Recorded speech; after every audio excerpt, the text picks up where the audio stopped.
Because of my mother, and I feel like Abraham Lincoln, who said, all that I am and all that I ever hope to be, I owe to my mother. I saw a sign once that said that God took me from my biological mother's womb and placed me in the heart of my adopted mother. So my first major goal was to buy my mother a home, to take care of my mother. And I did that, took care of her until she passed at 88. But I'll never forget when I met Mr. Washington. I was in a class waiting on another student, and he came in and he said, young man, go to the board and work this problem out for us.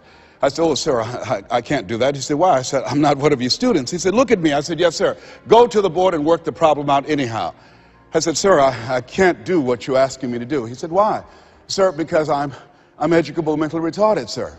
And as the students erupted in laughter, he came from behind his desk, he looked at me and he said, don't you ever say that again.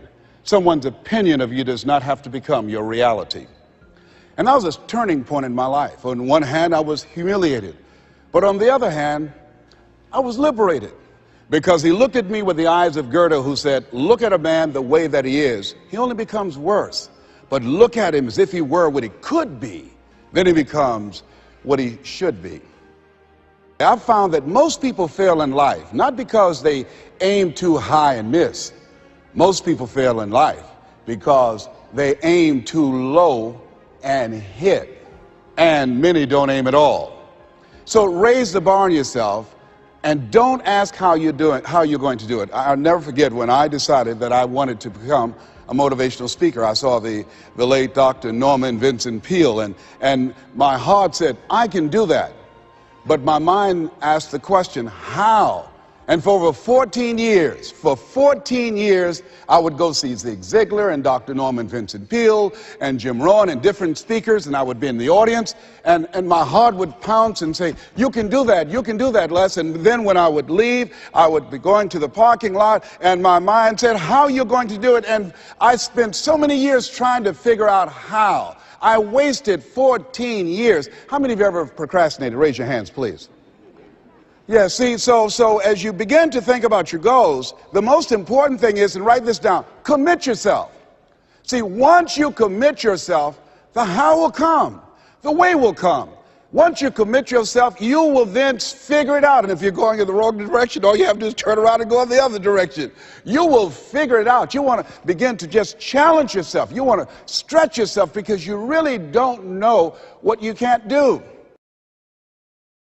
Once you think about the goals that you want to achieve, and I really want to challenge you to make up your mind that you're going to make that happen for yourself. And I hope that it's some goal that really resonates with who you are. When I was a little boy, my goal was to just buy groceries for our family. My mother worked on Miami Beach. She was a domestic worker. And my goal was to really be able to go to the grocery store and purchase groceries ourselves. The families knew that my mother had adopted 7 children. And so they said, Mamie, whatever food is left over after we eat, you can take that home to the children. They were very kind, very, very considerate people. My mother, who when she worked on Miami Beach, the people were very kind. I was appreciative of their generosity. But as a little boy, I said, Mama, one day, when I become a big boy, I'm going to be able to buy groceries for us. My goal as a little boy was to buy clothes for my brothers and sisters. We wore the hand-me-down clothes of the children that Mama babysat for when she went over in Miami Beach. And if the clothes were too small, she would let them out. And if they were too large, Mama could sew and take them up. And I'll never forget David Sidursky. His father was very wealthy. Mama worked for him, but David was my buddy. And so his father gave him 2 gifts for his birthday. Gave him a brand new boat, but he also gave him some motivational tapes. Earl Nightingale, I'll never forget. So he said, David, man, let me tell you something. When I die, you're going to get everything. I want you to listen to these tapes. And when his father left the room, David threw those tapes in the wastebasket. I said, David, could I have those tapes? He said, yes. I said, man, your father said, if you listen to these, you can get more and do more than what he's done. He said, look, I'm going to get everything anyhow. Go ahead, take them. Write this down. It's not what you leave for your children, it's what you leave in them. You have something special. You have greatness within you. And the only reason you're here, you are my assignment. You can feel me. Some of you feel me right here in your heart of hearts. And my goal is to get past your mind and into your heart. So it's necessary that you have the mindset that I can do this. You've got to begin to believe and to fortify that belief and feed that belief by listening to tapes, going to seminars and workshops, by challenging yourself, by stretching yourself. It was Osborne who said, unless you attempt to do something beyond that which you've already mastered, you will never grow. And as you begin to challenge yourself, you'll discover some things about yourself that you don't know right now. The other thing is you begin to look at yourself, look at your dreams, and begin to experiment and stepping into your greatness. One of the things that's very important, whatever goals and dreams that you have, make your move before you're ready. Price Pritchard, who's a great motivator and trainer, said, make your move before you're ready. We're instructed in life to walk by faith and not by sight. See, you want to really begin to stretch yourself. You want to become a risk taker. You want to raise the bar on yourself. Most people won't do that. See, most people engage in low-life living, low-risk living. Viscott said, if you're not willing to risk, you cannot grow. And if you cannot grow, you cannot become your best. And if you cannot become your best, you can't be happy. And if you can't be happy, then what else is there? I like what Helen Keller said, life is short and unpredictable. Eat the dessert first.